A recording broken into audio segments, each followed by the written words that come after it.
അസ്സലാമു അലൈക്കും വറഹ്മത്തുള്ളാഹി വബറകാതുഹു. ഇന്ത്യയുമായി ബന്ധപ്പെട്ട് മുസ്ലിങ്ങളുടെ പേര് പറയുമ്പോൾ ചിലർക്ക് ഹാലിളക്കവും പിരിമുറുക്കവും ചൊറിച്ചിലുമാണ്.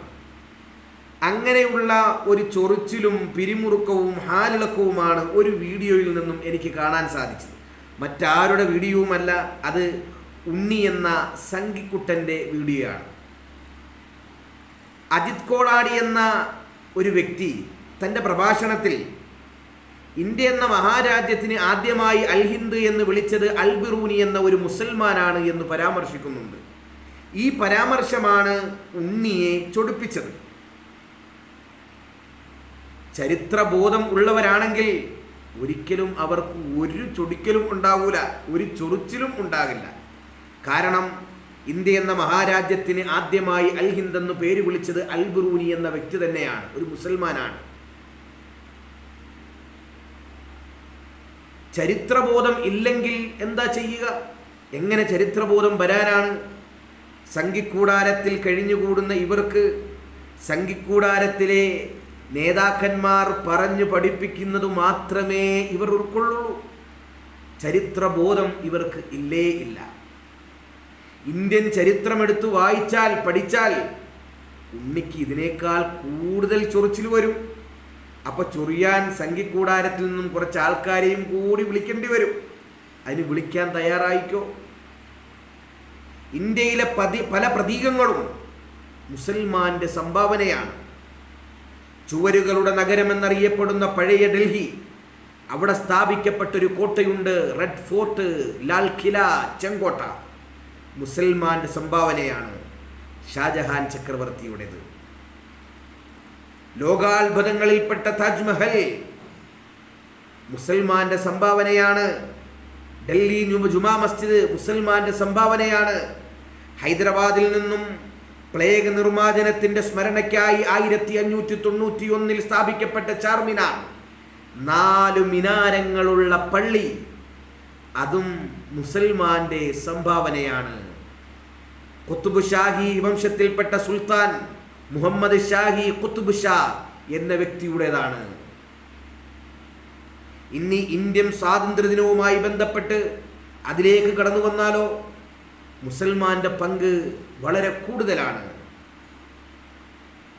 മുസൽമാനാണ് അതിൽ സിംഹഭാഗവും ഭാഗവാക്കായത് എന്നാണ് ഖുശ്വന്ത് സിംഗ് എഴുതിയിട്ടുള്ളത്. പ്രശസ്ത എഴുത്തുകാരനാണ്.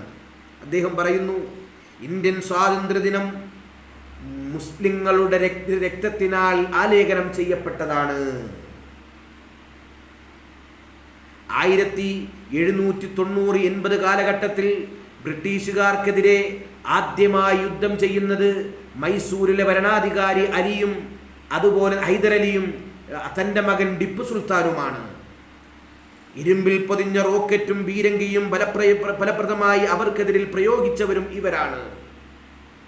മുസൽമാനെ, ഇത് വല്ലോ ഉണ്ണിക്കറിയോ? ആരോ അറിഞ്ഞിട്ട പേരാണ് ഉണ്ണി, അറിവിൽ ഉണ്ണി. ഈ ചരിത്രബോധവും ഒന്നും ഇല്ലാതെ കിടന്നിങ്ങനെ ബളബളാന്നിങ്ങനെ അടിച്ചിട്ടും വിലപിച്ചിട്ടും വല്ല കാര്യമുണ്ടോ ഉണ്ണി? ഇതൊക്കെ പഠിക്കണ്ടേ? ഇന്ത്യൻ സ്വാതന്ത്ര്യ ദിനത്തിൽ മുസ്ലിം വനിതകൾ എത്രയാണുള്ളത്?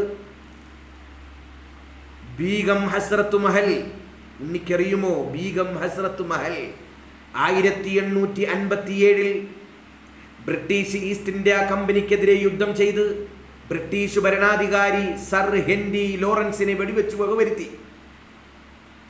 1857 ചിൻഹാട്ടിൽ നടന്ന യുദ്ധത്തിൽ ഈ ബീഗം ഹസ്രത്ത് മഹലിന്റെ നേതൃത്വത്തിലുള്ളവരാണ് ബ്രിട്ടീഷുകാരെ പരാജയപ്പെടുത്തിയത്. മുസൽമാനാണ്. ചൊറിച്ചിൽ വരുന്നുണ്ടല്ലേ? നന്നായി മാന്തിക്കോ, വേറെ പണിയൊന്നുമില്ലല്ലോ.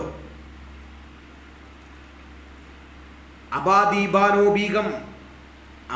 ബാനോ ബീഗം എന്ന ബി ഉമ്മ, Gandhi and Ali brothers biography of A friendship എന്ന പുസ്തകത്തിൽ മുഹമ്മദ് അലി ജൗഹർ എഴുതുന്നത് കാണാം.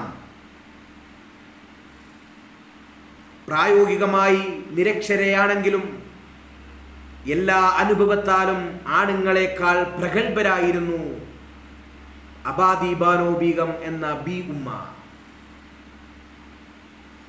അങ്ങനെ എത്രയോ സംഭാവനകളാണ് ഇന്ത്യ എന്ന മഹാരാജ്യത്ത് മുസ്ലിങ്ങളുടേതായിട്ടുള്ളത്. അതൊക്കെയാണ് തങ്ങൾ കാറ്റിൽ പറത്തി അതൊന്നും ഇല്ല എന്ന് പറഞ്ഞ് താങ്കൾ എന്തൊക്കെയോ വിളിച്ചു പറയുന്നത്. താങ്കളെ ആരോ പറ്റിച്ചതാണ്. അതുകൊണ്ട് ചരിത്രം വായിച്ചു പഠിക്കാൻ ശ്രമിക്കണം. തങ്ങൾ ഇന്നു മുതൽക്ക് തുടങ്ങിക്കോ ഇന്ത്യയിലെ ചരിത്രം ഒന്ന് വായിച്ചു പഠിക്കാൻ. തങ്ങൾക്ക് എല്ലാവിധ ഐശ്വര്യങ്ങളും ഞാൻ നേരുന്നു. ജയ് ഹിന്ദ്. അസ്സലാമു അലൈക്കും വറഹ്മത്തുള്ളാഹി വബറകാതുഹു. പണ്ഡിതൻ വിളിച്ച പേരാണ് ഹിന്ദു. ആ പേര് പോലും ഇസ്ലാമിന്റെ സംഭാവനയാണ്. ഉണ്ടാണ് ഉണ്ട. പിന്നെ കണ്ട അറബികൾ വന്നിട്ട് വേണ്ടേ ഞങ്ങൾക്ക് ഇവിടെ മതം ഉണ്ടാക്കാൻ വേണ്ടിയിട്ട്. അറബി വന്നിട്ട് അൽ ഹിന്ദു എന്ന് പറഞ്ഞു. അപ്പൊ അങ്ങനെ ഹിന്ദു ആയി. ഒന്ന് പോരാ. അറബികൾ ഇവിടെ വന്ന സമയത്ത് ഇതേതോ സംസ്കാരം ഇതേതോ മതം വന്ന് ചോദിച്ചപ്പോൾ ഞങ്ങൾ ഹിന്ദുക്കളാന്ന് പറഞ്ഞു. ഹിന്ദുക്കൾ എന്ന് വിളിച്ചു. അൽ ഹിന്ദ് എന്ന് പറഞ്ഞു. അല്ലാണ്ട് പിന്നെ നിങ്ങൾ ഈ പറഞ്ഞ പോലെ അറബികൾ വന്നിട്ട് ഞങ്ങൾക്ക് മറ്റേ പേരിട്ട് പോയതൊന്നുമല്ല. ഓരോ ഊളത്തരം പറഞ്ഞുകൊണ്ടിരിക്കുന്നത്. പിന്നെ അറബികളെ ഇതും കൊണ്ട് നടക്കല്ലേ ഞങ്ങൾ. ഒന്ന് പോരാ ചങ്ങായി. ഊളത്തരം പറയാൻ ഏതോ